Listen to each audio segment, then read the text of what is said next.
ত্রয়োদশ জাতীয় সংসদ নির্বাচনকে সামনে রেখে সারা দেশে বাজছে নির্বাচনী ঢামাডোল। নির্বাচনী এলাকাগুলোতে ব্যাপক প্রচারণা চালাচ্ছেন সম্ভাব্য প্রার্থীরা। সারা দেশের মতো হবিগঞ্জের মাধবপুর ও চুনারুঘাট উপজেলা নিয়ে গঠিত হবিগঞ্জ ৪ আসনেও বইছে নির্বাচনী হাওয়া। নিজেদের পক্ষে জনসমর্থন টানার লক্ষ্যে জনগণের দুয়ারে দুয়ারে ঘুরছেন এই আসনের সম্ভাব্য সংসদ সদস্য প্রার্থীরা। হবিগঞ্জ ৪ মাধবপুর চুনারুঘাট আসনটি বিগত দিনে আওয়ামী লীগের ঘাঁটি হিসেবে বিবেচিত হলেও এবার আওয়ামী লীগের দুর্গে হানা দিতে চায় বিএনপি। এই আসন থেকে ২০২৪ সালের নির্বাচনে সংসদ সদস্য নির্বাচিত হয়েছিলেন সামাজিক যোগাযোগ মাধ্যমের পরিচিত মুখ সুপ্রিম কোর্টের আইনজীবী ব্যারিস্টার সৈয়দ সাইদুল হক সুমন। নিজের নির্বাচনী এলাকায় নানান জনকল্যাণমূলক কর্মকাণ্ড, দুর্নীতিবাজদের বিরুদ্ধে অবস্থান এবং দেশের তৃণমূলের ফুটবল নিয়ে কাজ করে সারা দেশে ব্যাপক জনপ্রিয়তা অর্জন করেছিলেন সুপ্রিম কোর্টের এই তরুণ আইনজীবী। তবে ৫ই আগস্টের পূর্বে প্রকাশ্যে আওয়ামী লীগের পক্ষে শক্ত অবস্থান নিয়ে নিজের ভক্ত সমাজের কাছে ব্যাপক বিতর্কিত হন তিনি।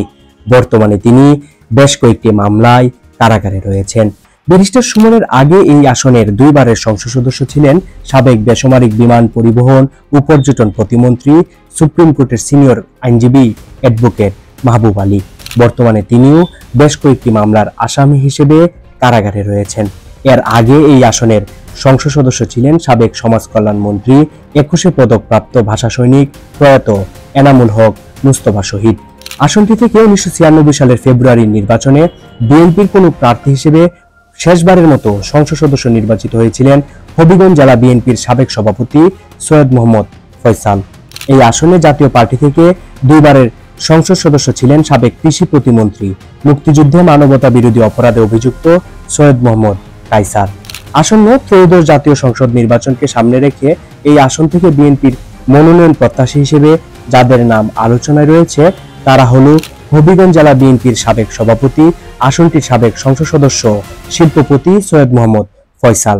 নানান সংকটকালীন সময়ে এই আসনের জনগণের পাশে দাঁড়ানোই জনগণের কাছে ব্যাপক গ্রহণযোগ্যতা রয়েছে এই প্রবীণ নেতার।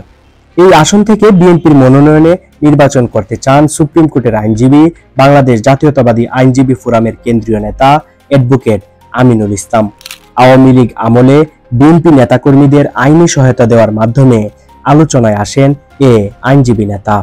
এই আসনের বিএনপির আরেক হেভিওয়েট মনোনয়ন প্রত্যাশী সংরক্ষিত মহিলা আসনের সাবেক এমপি, বিএনপির কেন্দ্রীয় কমিটির স্থানীয় সরকার বিষয়ক সহ সম্পাদক অ্যাডভোকেট শাম্মী আক্তার।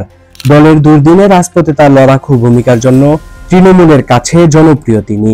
এই আসনের আরেক হেভিওয়েট প্রার্থী ২০১৮ সালের নির্বাচনে এই আসন থেকে জাতীয় ঐক্যফ্রন্টের প্রার্থী খেলাফত মজলিসের মহাসচিব ডক্টর আহমদ আব্দুল কাদের। খেলাফত মজলিস বিএনপির সঙ্গে জুটে গেলে তিনি এই আসন থেকে আবারও ধানের শীষ প্রতীক নিয়ে লড়তে পারেন, অথবা ইসলামী দলগুলোর জোট হলে তিনি সেই জোট থেকেও প্রার্থী হতে পারেন। হবিগঞ্জ ৪ আসনে বাংলাদেশ জামায়াতে ইসলামীর প্রার্থী হিসেবে প্রাথমিক মনোনয়ন পেয়েছেন হবিগঞ্জ জেলা জামায়াতের আমির কাজী মাওলানা মুখলিসুর রহমান।